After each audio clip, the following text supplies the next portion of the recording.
system. No, I must place the unions in proper pathway for people to understand.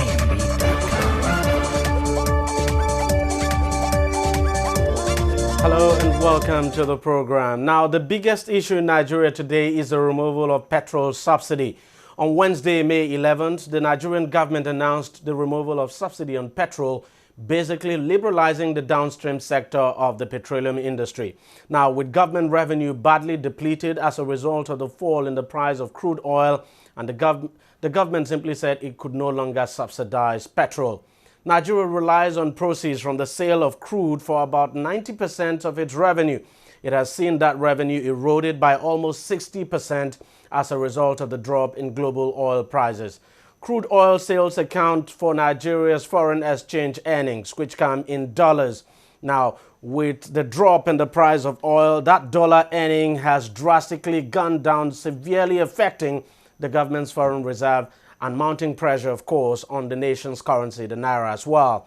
The situation has seen revenues going to the states also drop drastically. At least 27 of Nigeria's 36 states actually have not been able to pay salaries for over 4 months now. Despite receiving federal bailout, state governments are still struggling. In fact, workers in all the states affected are not likely to get any salary at the end of this month. It is that bad. It's against this background that the Nigerian government took the decision to do away with petrol subsidy, basically throwing the petrol import market open to any marketer who wishes to import petrol. Take a listen now to Ibe Kachuku, Minister of State for Petroleum and the Group Managing Director of the NNPC, make the announcement last Wednesday in Abuja. Well, we have just finished a meeting of various stakeholders, presided over by His Excellency the Vice President of the Federal Republic of Nigeria. The meeting had in attendance the leadership of the Senate, House of Reps, the Governors Forum, and the labor unions were represented by the Nigerian Labour Congress, the TUC, NUPENG, and PENGASN. The meeting reviewed the current fuel scarcity and supply difficulties in the country, the exorbitant prices being paid by Nigerians for the product, and these prices currently range on the average from 150 naira to about 250 naira per litre countrywide. The meeting also noted that the main reason for the current problem is the inability of importers of petroleum products to source foreign exchange at the official rate due to the massive decline of foreign exchange earnings by the federal government.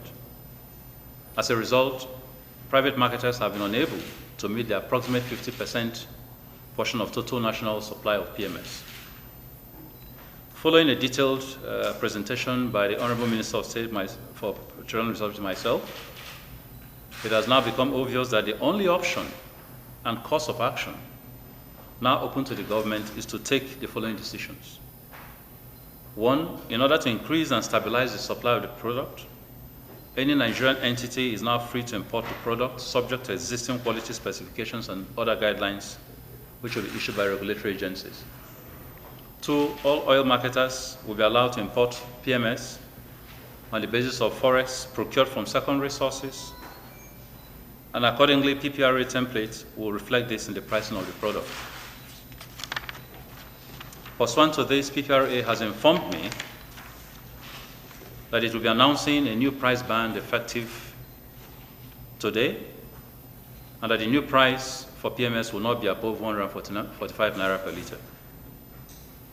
We expect that this new policy will lead to improved supply and competition and eventually drive down pump prices as we have experienced with diesel. In addition, this will also lead to increased product availability and encourage investments in refineries and other parts of the downstream sector. It will also prevent diversion of petroleum products and set a stable environment for the downstream sector in Nigeria. Now, we share the pains of Nigerians. Indeed, we do. But as we have constantly said, the inherited difficulties of the past and the challenges of the current times imply that we must take difficult decisions on this sort of critical national issues. Along with this decision, the federal government has in the 2016 budget made an unprecedented social protection provision to cushion the current challenges. We believe that in the long term, improved supply and competition will drive down these prices to a point where they are manageable. The DPR and PPPRA have been mandated to ensure strict regulatory compliance, including dealing decisively with anyone involved in hoarding petroleum products. Now, shortly after that announcement, reactions began pouring in from every part of the country. Those in favor and those against the policy engaged themselves on virtually every media platform you could think of. Now, the Nigerian Labour Congress also weighed in, saying even though it attended a meeting called by the Vice President where the issue of subsidy was discussed, it never supported the removal. It says it is opposed to the removal and would do everything to resist it. Earlier, I spoke to the Secretary General of the Nigerian Labour Congress from Abuja, Peter Ozoeso, and I began by asking him what transpired at the meeting the Vice President called. At about closing time on Tuesday evening, a letter was received here from the office of the Vice President inviting the President of the NLC to a consultative meeting. That's all it said. It did not include any subject matter, and the meeting was fixed for yesterday at 12 noon. Because the President is out on official assignment, I went to represent Congress. And at that meeting, all that happened is that the Vice President invited the Minister of State for Petroleum to make a presentation. He made a presentation. After making a presentation, some of the members of Senate, some of the members of the House who were present, some of them asked questions, some of them made comments. And Mr. Vice President then specifically asked each of the labor union leaders who were present to give a reaction. And in our own reaction, which was virtually the same from the president of TUC to the president of NUPENG to myself, we told them that we had heard the presentation and that our organizations function democratically, and we would take the presentation back to our organs. And when our organs have discussed it, we will let them know our position. That is all that happened. No decision was taken there. His own presentation was to show why they must deregulate, why they must now ask, why the NNPC will not continue to shoulder the burden of importation, and why private entities must now be left to do the importation of products, and why those entities must go to the parallel market, the black market, to go and source foreign exchange for importation. These were the things that he presented. No discussion or agreement was ever done in that meeting. So I think that this is actually unfortunate that a government will use deceit to then use our name to try to justify or sanctify a policy that is completely unacceptable. This would be the first time in Nigerian history that a government would be saying that importation of products should be done through the black market exchange rate. And because that is a recipe for the collapse of the economy. What would happen to the value of the naira in the black market? So clearly that we are not party to that decision. Let's get this straight, sir. Is it that the NLC is against the removal of subsidy, or you are just against the way it has been done, that you were not fully consulted and that the government did not allow you to meet with your members to take a decision? No. Our position, which has been long-standing, is that we are opposed to the withdrawal, whatever, subsidy, as long as we continue to depend on importation for products. That has been our long-standing position, and that remains our position. That position can only be vacated by our organ revision, and no organ has revised that position. The issue of consultation is not important to us if, please, let's be clear, it is because the minister in his statement has gone to pretend that we were party to that decision, and that is the fraud. We are opposed to that fraud. We were not party to that decision, and so he should carry his can and say they took the decision and did what they did without bringing us into it. But on the issue of the policy itself, we are opposed to the policy. We have remained opposed to the policy. And we will, tomorrow, in emergency session of our NEC, again deliberate on this matter. We will come out before the nation with a position. But let's be frank, sir. Is your position tenable given the situation the country is going through now? The fact is that whether we like it or not, do you think this government can afford to continue to pay subsidies when, as a matter of fact, even its budget at the moment, it's a deficit one? It's still looking for money to fund that deficit budget. And fact is that it hasn't got, the foreign exchange to continue to, give to these petrol importers now to use to buy petrol. And then the government would have to, fund not just the subsidy, but also the foreign exchange differential. Fact is that the country hasn't got enough money as it used to have in the past. Yes, I think we need to understand what the crisis in the economy is. The same, you are painting picture of a fiscal crisis for government. What of Nigerians? Under what conditions are Nigerians currently living? After the unacceptable increase in the tariff of electricity, do you know how many families cannot survive? People who are supposed to be working, whose total income cannot keep them for a week? Are those under conditions under which you bring more hardship? We have proposed to government before, and it is documented, how to manage the downstream sector. It is nothing unique to Nigeria. We are an oil-producing country, and there are ways of doing this. And so there is nothing new that this government is going to say it should manage its affairs properly. And so the argument about the economic times, it has a double side to it. If you are already in a situation in which people, average workers, are already facing penury, is that the time you will unleash new hardship? Government needs to be creative. Government is supposed to come and govern, and lamentations cannot continue to be what we expect of a government. In your opinion, sir, how do you think, for instance, we can resolve this issue of, non-availability of petrol? Because as we speak today, it is still scarce. And let's face it, let's tell ourselves the truth. With the exception of Lagos and probably Abuja, other parts of the country don't get the petrol to buy at the official price of 86 naira. Yes, we know. And that is really the challenge of governance. You see, government has structures that are supposed to enforce regulations, that are supposed to enforce prices once they are adopted. The DPR is a government department, and they're supposed to do this enforcement. So why the lamentation?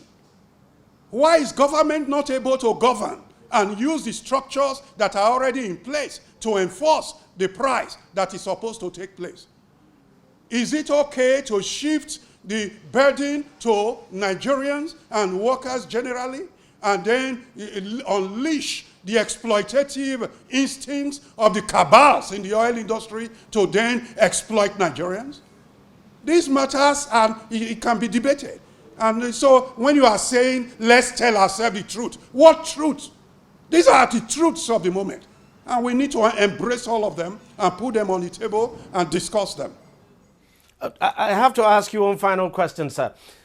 If the government today says the foreign reserve of this country is just in the region of $27 billion, and to do this trade in petrol, you need dollars.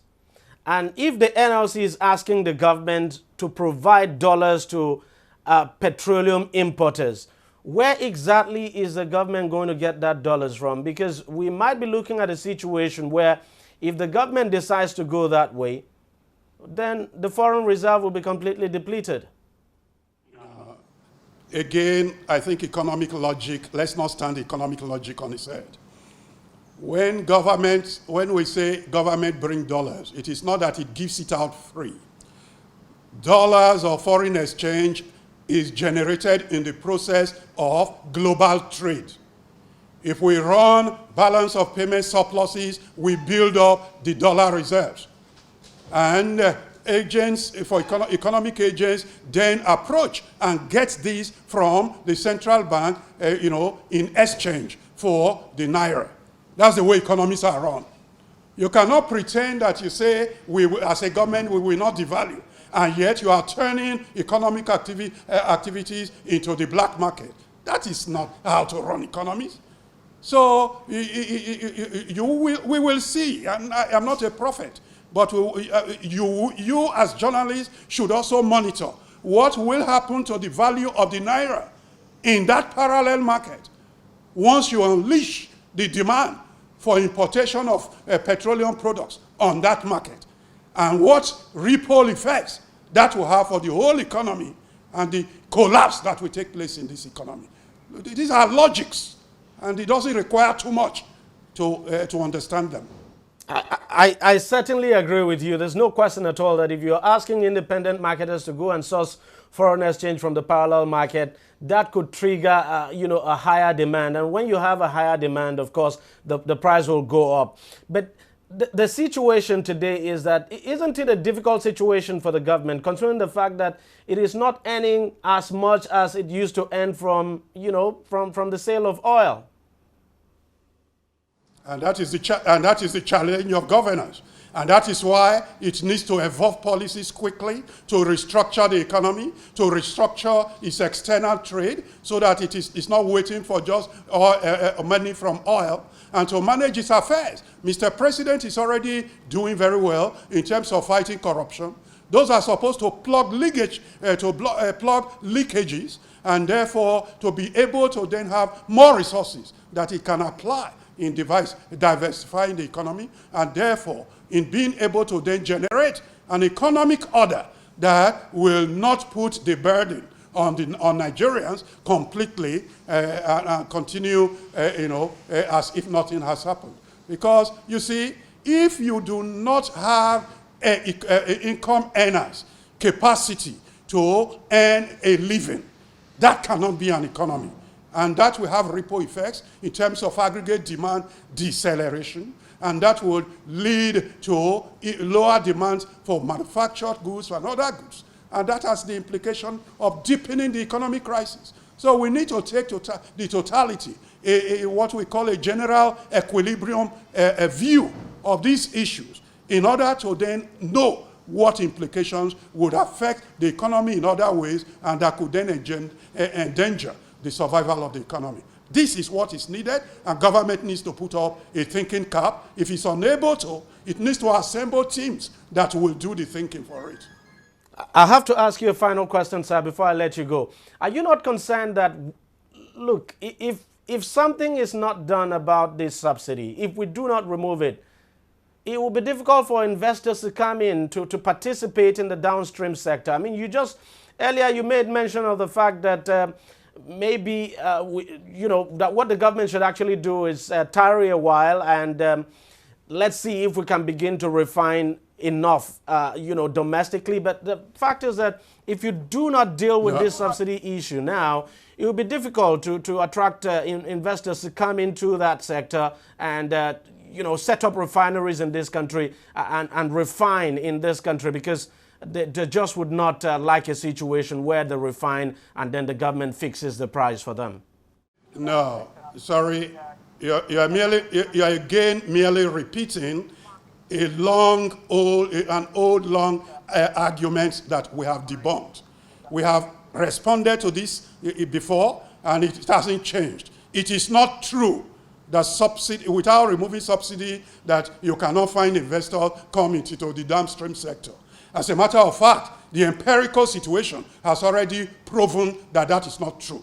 When you are finding refineries being constructed, the decisions to set up the Dangote refinery was already under a subsidy regime. It doesn't matter to me as a producer whether I get, if 100 naira is the price that will make me invest, whether I get that 100 naira as 70 naira from the direct consumer and 30 naira from another source, call it subsidy. It doesn't matter to me. And that is proven in agriculture and various other sectors across the world where subsidy operates side by side with private investment. So let us not recycle logics that have already been proven to be wrong. So Nigerians should basically get ready for a strike action from the NLC. I'm not preempting you at all. I have not told you anything that will happen. All we have done is to call an emergency session of our NEC for tomorrow afternoon, and it is our NEC that will take the decision. Once that decision is taken, we will place it before the nation. So whether it is a strike, whatever is that decision, we will wait for that meeting before we so inform the nation. Stefita Ezweson, thank you very much for joining us on the program, and thank you very much for sharing your thoughts with us. Well, we'll take a short break now, and when we come back, we'll continue this discussion. Every day, every hour, and every minute, news break in Nigeria. Things happen so fast, it's most times difficult to track and comprehend them. But that's what we do right here on DEJI360. 2015, would you want to come back again? It's like asking Jesus Christ if he knew he was going to die, will you want to come back as the savior of the world again? We do not just help you track the stories, we break them down, explore all the angles, analyze the issues so that you can fully comprehend the stories and use them to make the right decisions.